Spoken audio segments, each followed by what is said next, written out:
Welcome to Export Digest, your number one program that periscopes the non-oil export sector with a view to highlighting the opportunities therein and appropriating strategies to harness these opportunities. We also seek to identify and proffer solutions to challenges in the non-oil export sector. I am Femi Boyede. This time around on the program, we continue our expose on opportunities in the export market for Nigerian micro, small and medium-scale enterprises. Today, we will be exploring Nigerian foods and cuisine. There is hardly any nation on earth where one does not find restaurants of different origins. Citizens who travel away from home generally savour the pleasure of eating their home country meals, even if they have to go out of their ways to have it once in a while. In the same vein, Nigerian kitchens are found all over Africa, in the UK, the USA, and even in most Asian countries. Wherever you go, you will always find a Nigerian restaurant where you can have egusi, banga, fura de nono, eba, white soup, or soup, pounded yam, fufu, and different vegetable soups, some of them spiced with locust bean. Many hotels serve Nigerian meals as if they are located in Nigeria. The ingredients are always available. The food industry contributes greatly to any economy. One of China's greatest exports to the world is her cuisine, now known all over the world as Chinese restaurant. It is on record that the hospitality industry is one of the most continuously growing contributors to world trade, with an estimated value of well above $54.5 billion in 2014, and a projection of an annual growth rate of 8%, and of this, food consumption accounts for a good percentage of that amount. Suffice to say that most ingredients are exported to these countries. Operators of Nigerian restaurants abroad depend heavily on getting spices, vegetables, and ingredients needed to successfully operate a truly Nigerian kitchen. Also, many shops stock fruits and food items from Nigeria: yam, cocoyam, beans, ofada rice, coconut, and the list goes on and on. Stores like Asda in the UK, Food Basics in Canada, for example, stock these items, while Nigerians in diaspora can have access to these specialties should they prefer to eat at home.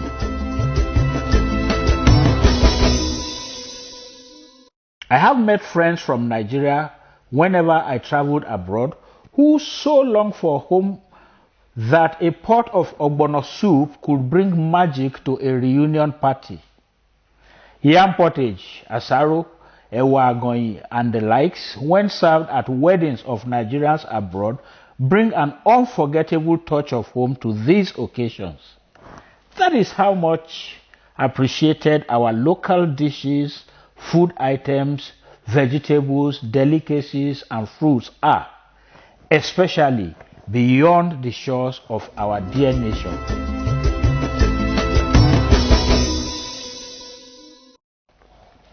What this translates to is that many food items, processed or unprocessed, are in high demand abroad and will attract so much to improve our economy and boost the exporter's personal pocket. So now, let's look at the opportunities in exporting fruits, vegetables, processed food, packaged foods from Nigeria. My products presently is pomo that we have packaged. The product is pomo. What we do is to sun-dry our pomo without any preservation so that it comes natural. The Nigerian taste for pomo itself is preserved, so that if you are in Nigeria and anywhere in the world and you want to have the feel and taste of pomo the way it used to be while you are living in Nigeria, you will be able to have it wherever you are, anywhere in the world. We can export them to you there. The chosen African market will specialize in African food products, hair products, cosmetics, all from Africa.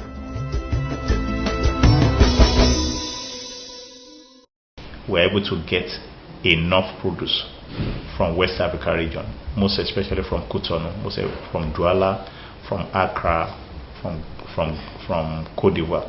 We'll go inside now into our facility. We'll be able to see the mangoes from Douala, the pineapples from Douala, the yam from Douala that will send aboard the flight. But because Nigeria, we depend mainly on oil, so we are not even looking at that side. We are not looking at that side. It's until recent that people are just coming up and saying, okay, what can we do? What can we do? What can we do?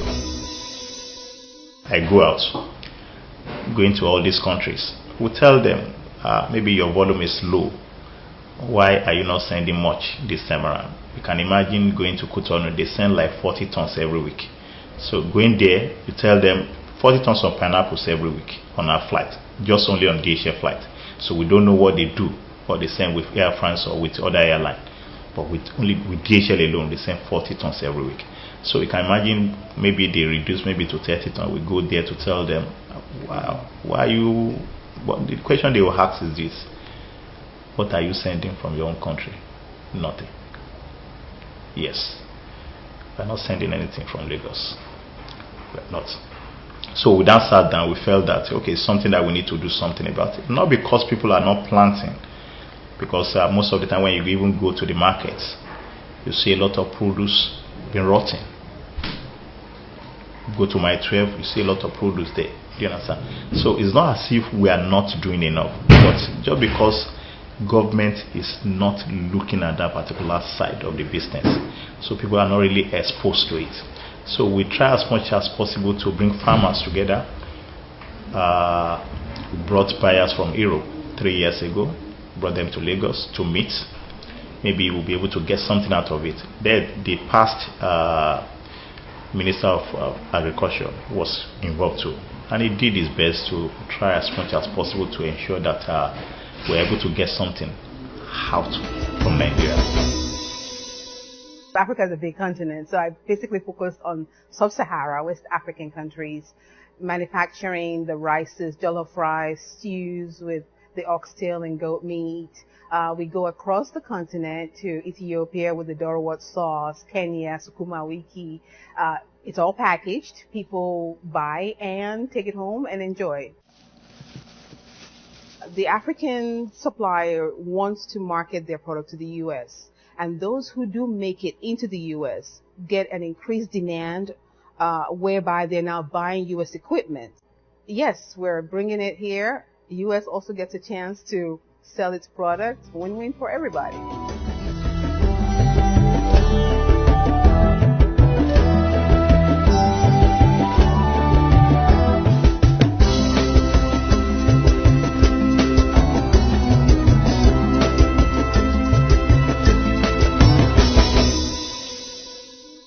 It's really important for those who are looking to export their product from the African countries to learn as to who their target audience is. Also understand the government requirements. The African supplier doesn't understand that you have to be able to give people samples of your product, have them try it out, and then give feedback. And, and that's how you are able to make that sale. So there's a whole lot of possibilities for the African supplier, but then they have to do their study and be sure that their product is properly packaged. Not just tastes great, but properly market it as well.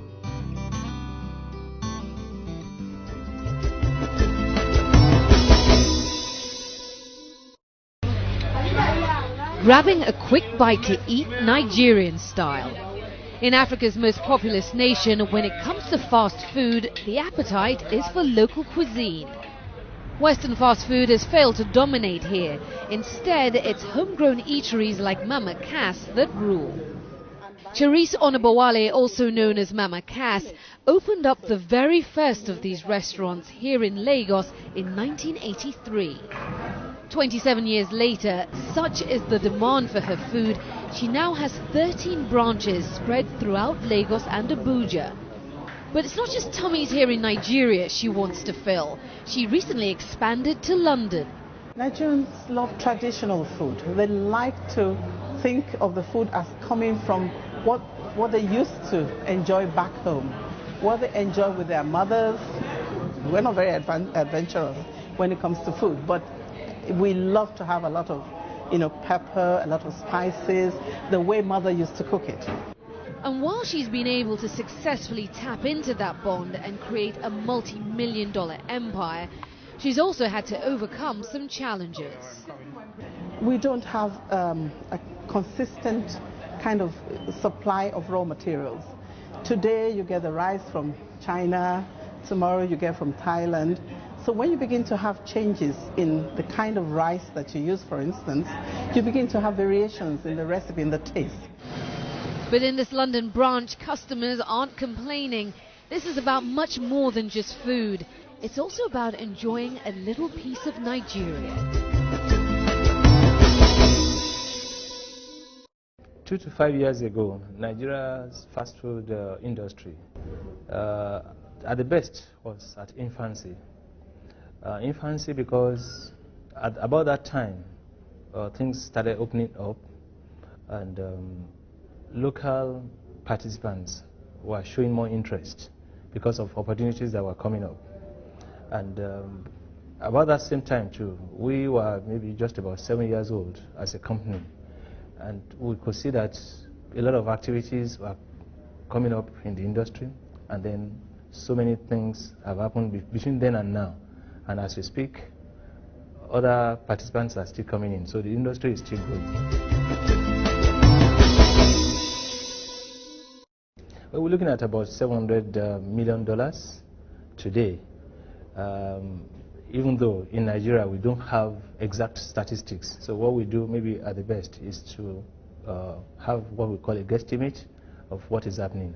But it will be just about $700 million in terms of total worth of the industry. First of all, international travels is exposing a lot of people to the idea of fast food. We introduced the African menu. We try to use that as a way of competing even better. And what people will ordinarily eat at home and then take their time, like a pounded yam, for instance, that they will take time to prepare. We introduced it, and our customers loved it, and that has helped us also to grow. It's one of the unique things that we do. And the way we still prepare our food, you eat the same quality of food that you eat at home. And that also makes it unique, because we have not, they are not things that we have added artificial materials to. Natural meals in a very good and cozy environment. The industry will continue to grow, but those that will be able to compete have to internationalize.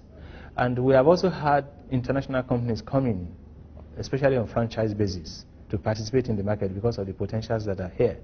A number of them have not been able to withstand the pressure because they don't understand the challenges or that we are facing in terms of the things that I have mentioned before. But for those that are able to go around the challenges and compete and have their heads above the waters, the opportunities are there. But we have to internationalize. And those that are coming in too, they have to be able to adapt to the local environment in terms of our culture. Because cultures also have to be integrated into whatever you are selling. McDonald's did it in Asia. when they got there, they had to introduce some meals that are not traditional McDonald's products in the Asian market. So the same thing has to happen with the South African companies that are in the market today here. They have to understand Nigeria, they have to think Nigeria, they have to offer things that will make Nigerians feel happy when they go into their fast food company, not just Western meals because we want to do fast food.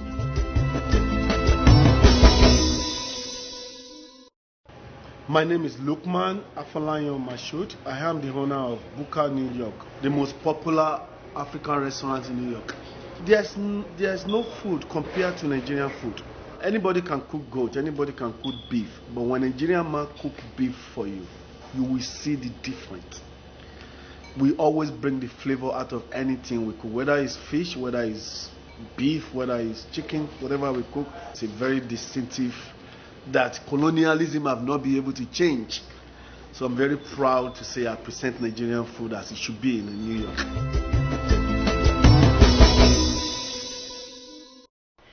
Quite interesting, don't you agree? Definitely, if Nigeria's export strategy was focused on the population of Nigerians abroad alone and their confirmed penchant for home food and cooking when away from home, a guaranteed export market is definitely available.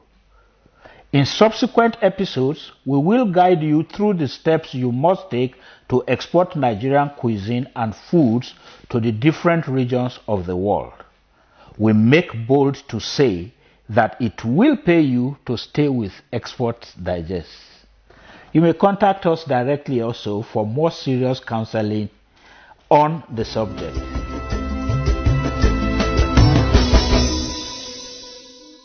On export tips today, we will look at a few more terminologies relevant to export trade. 1. Clean bill of lading is a receipt for goods issued by a carrier that indicates that the goods were received in apparent good order and condition without damages or other irregularities. 2. Certificate of inspection. This is a document certifying that merchandise was in good condition immediately prior to its shipment. 3. Certificate of origin. A document certifying the country of origin of specified goods.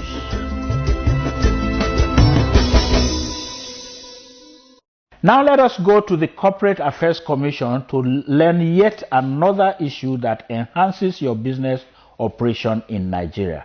Don't go away.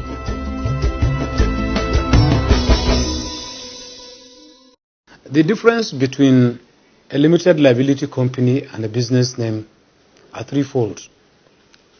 1. A company has a perpetual succession.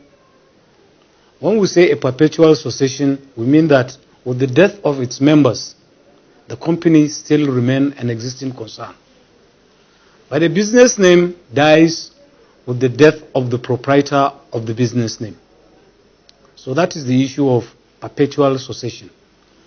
Another distinguishing feature is it can sue and be sued in its corporate name. A company can sue and be sued in its corporate name because it has a legal personality. It is a corporate body, and therefore it can now sue in its own name. Assuming maybe the company's name is ABC Limited, when you are now suing, or if they are suing you, they are going to sue you, or you are going to sue in the name of ABC Nigeria Limited, not in the name of any of the directors of the company. In business name, when you are suing, you have to sue in the name of the proprietor or proprietors. Then in bracket, you now write trading under the name and style as, then you write the name of the business name, because it does not have a corporate status. Then thirdly, a limited liability company has a common seal, but a business name does not have a common seal. It is only the name and style in which the business is carried on. So in most cases, you see that the small-scale businesses are registered under as business name under Part B of the Companies and Allied Matters Act, whereas bigger businesses are registered as companies limited by shares, as the case may be. And by the virtue of the provisions of the Companies and Allied Matters Act, nobody is supposed to carry on business for more than 2 months without having it registered as a business name. So these are some of the differences between a company limited by shares and a business name.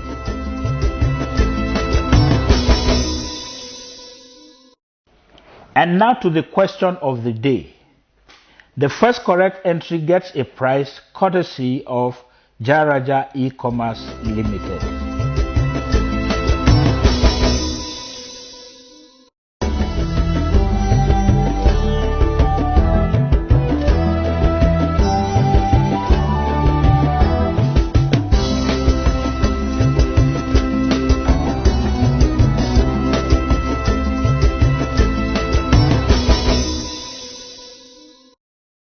That is how far time will permit us on Export Digest for today. Thank you so much for staying with us. We believe you have added to your knowledge of doing export business in Nigeria, as one of our objectives at Koinonia Ventures Limited, the initiator of Export Digest, is to enlighten and educate you in all ramifications as it concerns non-oil exports. You can watch this particular episode and others before it on our YouTube channel www.youtube.com/Export Digest. We would also love to hear from you as we work towards making Nigeria a viable exporting nation. Our channels of communication are open and now showing on your screen.